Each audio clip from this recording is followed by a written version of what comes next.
Okay guys, so for this video, we will check how to crimp a RJ45 into a UTP cable. This is an unshielded twisted pair. So make sure if you want to buy a UTP, make sure it's pure copper one because it's better for the PoE or power over Ethernet.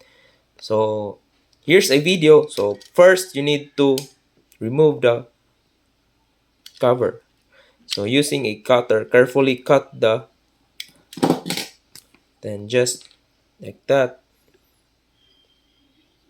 So you need to remove this. This is the string. So first is you need to align the color coding. So for the standard, I use white, orange, and green.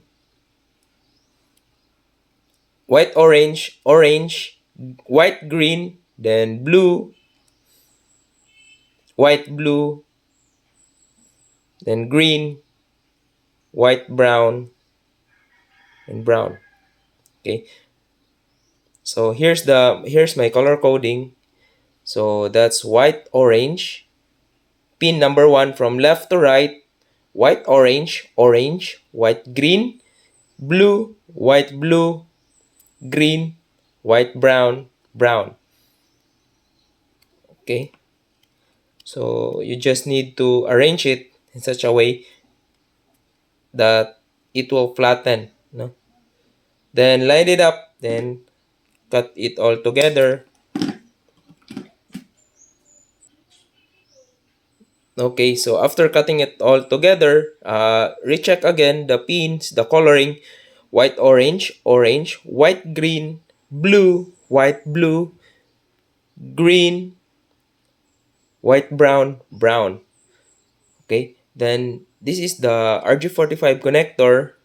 So for the new RJ45 connector, just check the connector in which the copper is still, it means this is not used. Okay, so just line it up. So pins 1, 2, pins are started from left to right. So that's it. Just make sure the UTP cable reaches at the top. Okay, and it also line up.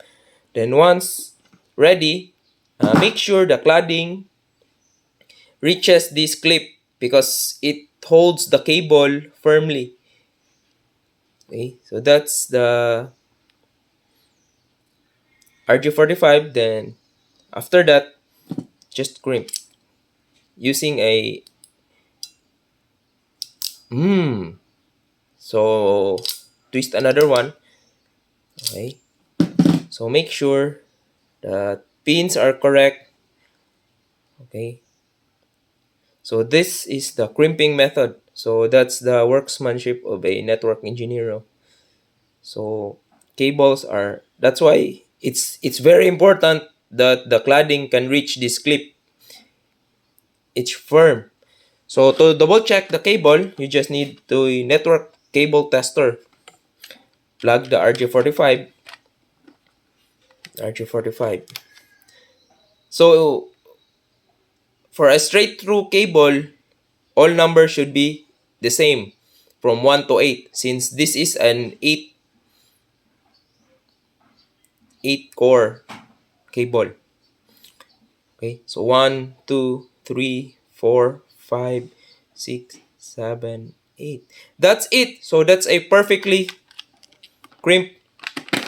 So subscribe for more network videos. Thank you.